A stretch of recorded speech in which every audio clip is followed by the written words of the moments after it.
Hey guys, welcome back for another episode. As you can see, this is a very special episode because yesterday actually marks the anniversary of my favorite console of all time, the Sega Dreamcast. And the Sega Dreamcast really holds a special place in my heart because I got the system during a really difficult time of my life.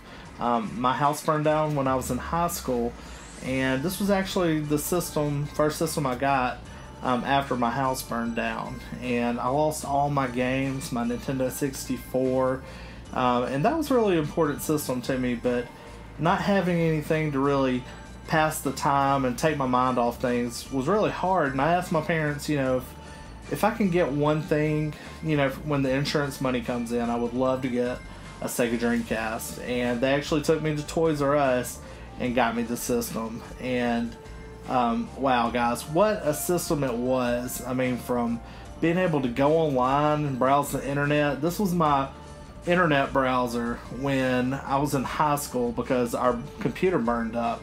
I actually borrowed a friend's username and password. He let me borrow it at times, and I would get online and check out whatever web pages or whatnot that I needed to see. But it was so cool that I was able to do that, and that was really the first system that was, you were capable of doing that on. But I just have this nostalgia for looking forward to this system coming out and just pouring over the preview guides. And as you can see, I have my original preview guides here, the Brady Games and Prima previews for the Sega Dreamcast, and looking at the Electronic Gaming Monthly, just the preview guides in here, and just seeing the new titles that they were talking about releasing.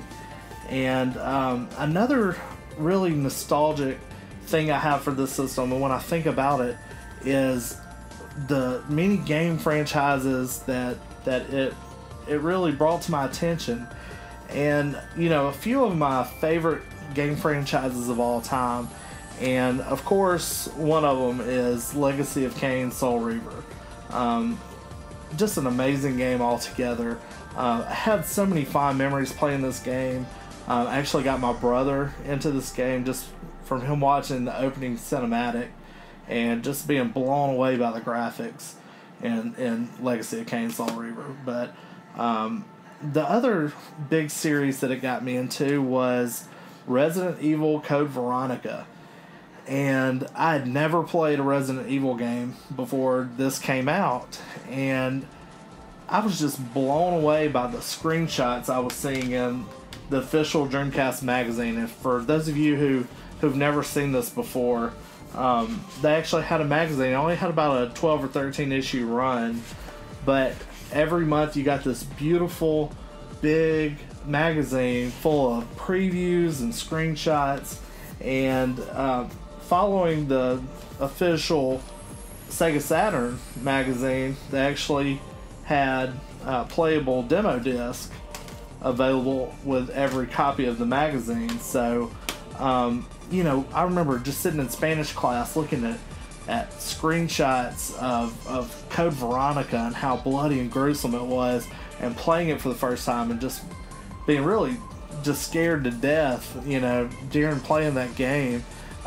Just a lot of great memories. But another thing that a lot of people don't realize is just the perfect arcade ports that this game system was able to provide.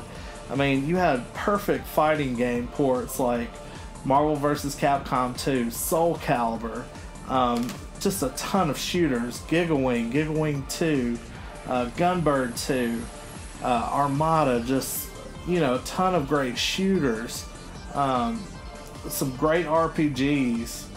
Skies of Arcadia was probably one of my favorite RPGs of all time, but it had a plethora of games that just graphically knocked everything out of the park. And I couldn't let this anniversary really pass by without paying homage to this great system. And this is actually my system that I got while I was in high school. Still works perfectly, and it's still the system that I use.